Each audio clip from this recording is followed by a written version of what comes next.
Also at this hour, the grand jury investigation into former President Trump looks like it will extend into at least another week. We have learned jurors will not be hearing testimony on the case today. They are also not scheduled to meet tomorrow. At the same time, Republicans are demanding for testimony from the district attorney, Alvin Bragg.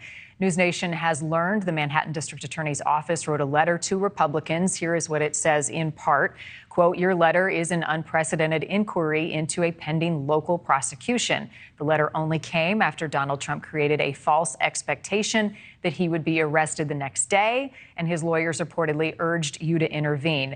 Neither fact is a legitimate basis for a congressional inquiry. The letter's requests are an unlawful incursion into New York's sovereignty." All right, joining us to discuss this morning, Republican Congressman Tom Tiffany, member of the House Judiciary Committee. Congressman, thank you for being with us. Did you sign this letter? Are you part of the group that wants Alvin Bragg investigated? Yes, I am. And why? Because, he said in his statement there that you just read that this is an unprecedented inquiry. Well, this is an unprecedented investigation that he's attempting to do on the former president, who is a presidential candidate for 2024. Why would you do something like this, especially from a district attorney who's downlisted felonies, over half of them in his jurisdiction, down to misdemeanors, and now he wants to take a misdemeanor up to a felony? Very inconsistent.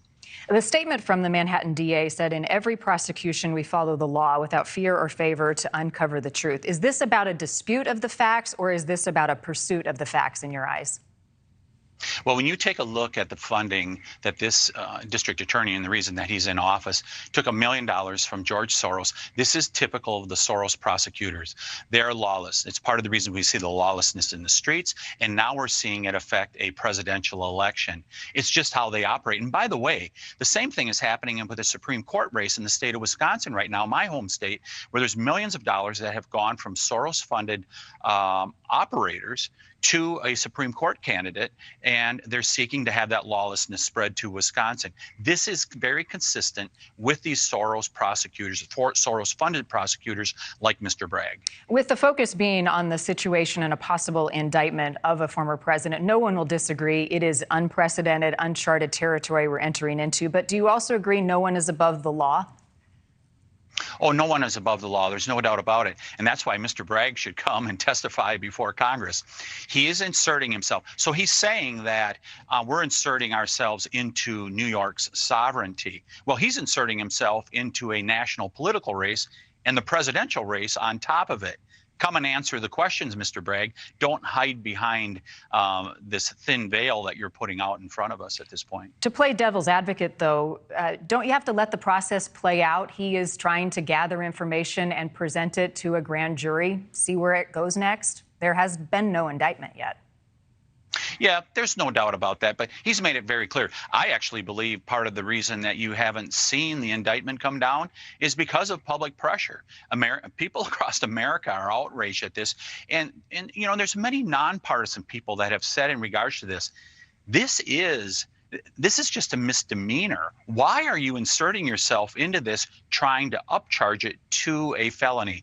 It comes across as purely politically motivated, and that's what we're concerned about. That's not what he should be doing as politics. He should be upholding the law, which most people in New York City wish he would do a better job in his own city.